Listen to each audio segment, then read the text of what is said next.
Good day to you. Please introduce yourself. Good day, sir. I am Norilyn Navarro Dulay, 30 years old, married, with 2 children, ages 7 years old, my daughter, 2 years and 7 months, my son. I have 1 brother and 1 sister. I am the eldest of the family. I live at Andabuen, Benito Sulaban, Isabela.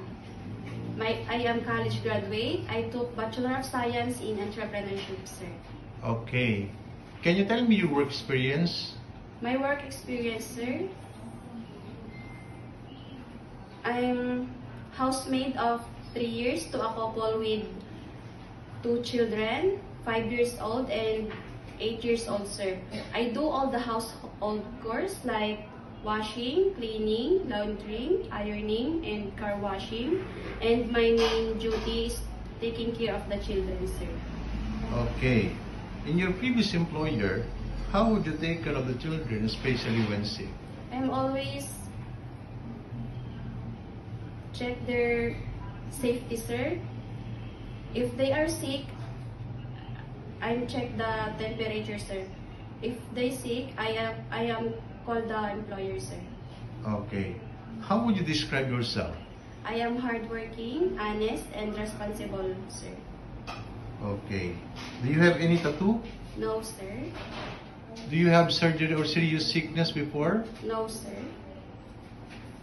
Do you have an allergy to certain food? No, sir. Do you smoke and drink alcohol? No, sir. Why do you want to work abroad? I want to work abroad, sir, because I want to provide the needs of my family, especially for my children, and to be financially stable at the future, sir. If you get hired, who will take care of your children?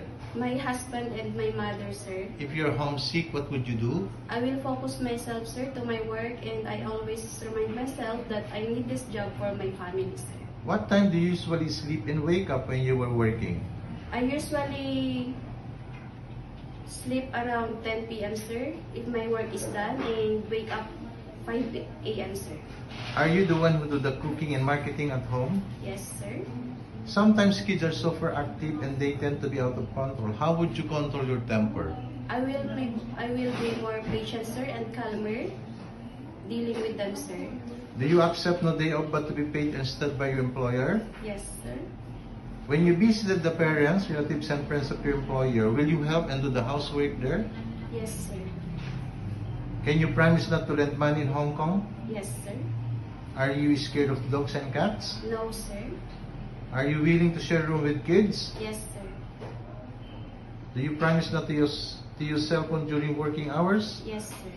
Do you promise to finish your contract? Yes, sir, and I will extend it if needed, sir. Can you cook Chinese food? No, sir, but I am willing to learn. Can you sing a nursery song? Yes, sir. Baba, black sheep, have you any wool? Yes, sir, 3 bags full. 1 for the master, 1 for the dame, 1 for the little girl who lives down the lane. Okay, what is your message to your future employer? Good day, sir and ma'am. I hope you select me as your helper. I am hardworking, honest, and responsible person. I promise that I will serve your family with all my best, sir. Thank you.